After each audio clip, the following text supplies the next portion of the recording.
అన్నమాచార్య సంకీర్తనలను ప్రచారం చేయడానికే అన్నమాచార్య సంకీర్తన ప్రచార సమితిని ప్రారంభించడం జరిగిందని అన్నమాచార్య సంకీర్తన ప్రచార సమితి వ్యవస్థాపకులు డాక్టర్ పురుషోత్తమాచార్యులు తెలిపారు. ప్రారంభించిన నాటి నుండి నేటి వరకు 581 సంకీర్తన కార్యక్రమం నిర్వహించినట్లు చెప్పారు. 521వ వర్ధంతిని పురస్కరించుకుని అన్నమాచార్య సంకీర్తన ప్రచార సమితి ఆధ్వర్యంలో స్థానిక బీట్ మార్కెట్లోని శ్రీ వాసవిమాత సమేత ఉమామహేశ్వర స్వామి దేవాలయంలో అన్నమాచార్య సంకీర్తన కార్యక్రమం నిర్వహించారు.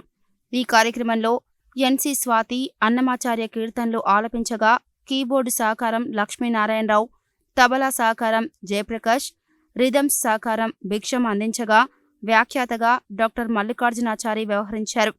ఈ సందర్భంగా అన్నమాచార్య సంకీర్తన ప్రచార సమితి వ్యవస్థాపకులు డాక్టర్ పురుషోత్తమాచార్యులు మాట్లాడుతూ అన్నమాచార్య సంకీర్తనలను ప్రచారం చేయడానికే అన్నమాచార్య సంకీర్తన ప్రచార సమితిని ప్రారంభించడం జరిగిందని, ప్రారంభించిన నాటి నుండి నేటి వరకు 581 సంకీర్తన కార్యక్రమం నిర్వహించినట్లు చెప్పారు. అన్నమాచార్య 521వ వర్ధంతిని పురస్కరించుకుని స్థానిక బీట్ మార్కెట్లోని శ్రీ వాసవిమాత సమేత ఉమామహేశ్వర స్వామి దేవాలయంలో అన్నమాచార్య సంకీర్తన కార్యక్రమం నిర్వహించారు. ఈ కార్యక్రమంలో ఆలయ కన్వీనర్ పారేపల్లి శ్రీనివాసులు తదితరులు పాల్గొన్నారు.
తరువాతనే శ్రీరామ రామేతి మధురం మధురాక్షరం అన్నట్టుగా రమే రామే మనోరమే సహస్రనామ తత్తుల్యం రామనామ వరామనే అని ఆయన ఎన్నిసార్లు అనిపించుకున్నా వినిపించుకున్నా మనం నోడారా పిలిచినప్పటికీ కూడా తనివి తీరదు, తక్కువే అవుతుంది. రోజు రామనామస్మరణ చేస్తున్నప్పుడు మనకు కలిగేటువంటి అనుభూతి సుఖానుభూతి మాత్రమే.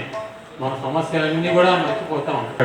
ఆయన ఈ నృసింహ మంత్రాన్ని ఉపాసించు, నీకు అంతా మంచి జరుగుతుందని ఆశీర్వదించారు. అప్పుడు ఆయన మనసులో సంకల్పం పడింది.